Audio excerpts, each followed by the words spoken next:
graph equations of the form ax plus by equals c. And in the previous lessons we have been doing this. We're just going to formalize it a little bit and make some generalizations here in this lesson. Alright, all lines can be described, whether they're horizontal or vertical or oblique, with the standard form equation of ax plus by equals c. And that's why it's used, because it will address every situation that can come up that's a linear situation. Alright, so let's take a look at oblique lines.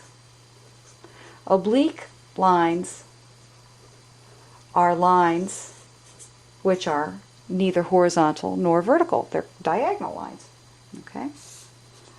Alright, so let's say we have the oblique line that passes through there.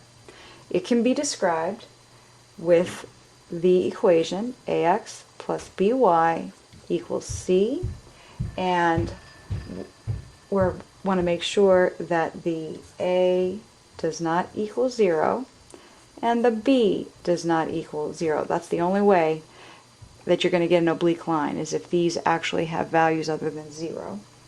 And the slope then of this oblique line will always be equal to the opposite of whatever a is over b.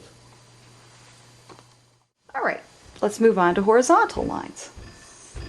Okay, horizontal lines can appear anywhere on the plane, and they will pass across the y-axis at some spot.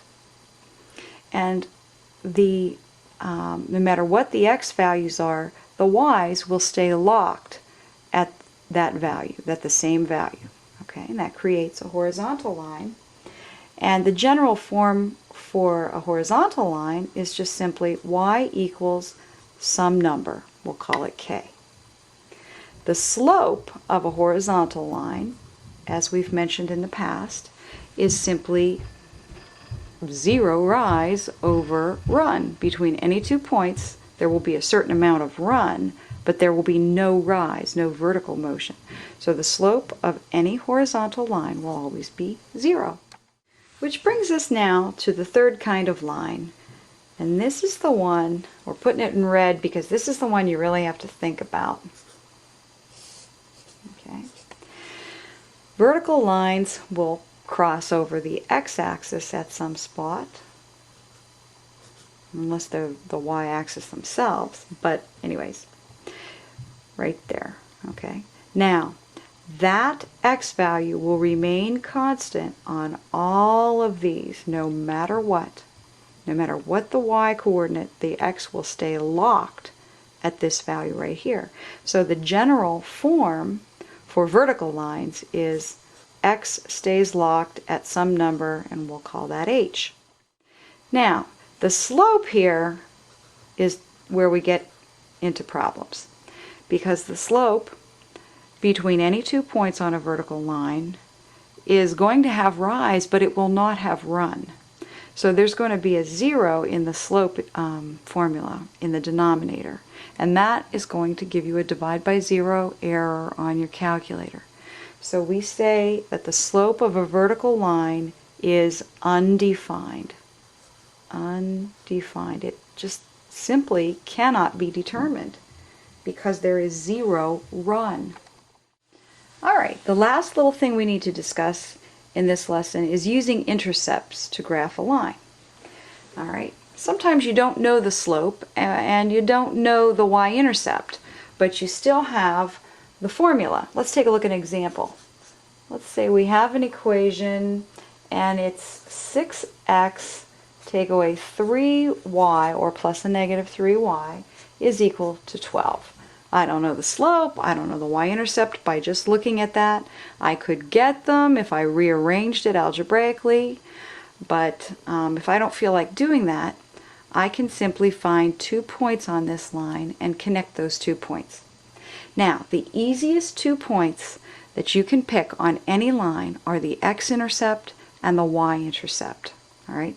The x-intercept and the y-intercept are the places where the line cross those axes.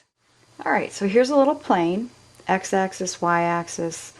We've got to see where the graph is going to touch the x-axis. That would be called the x-intercept. Well, now let's see here. There's a way to force that to happen.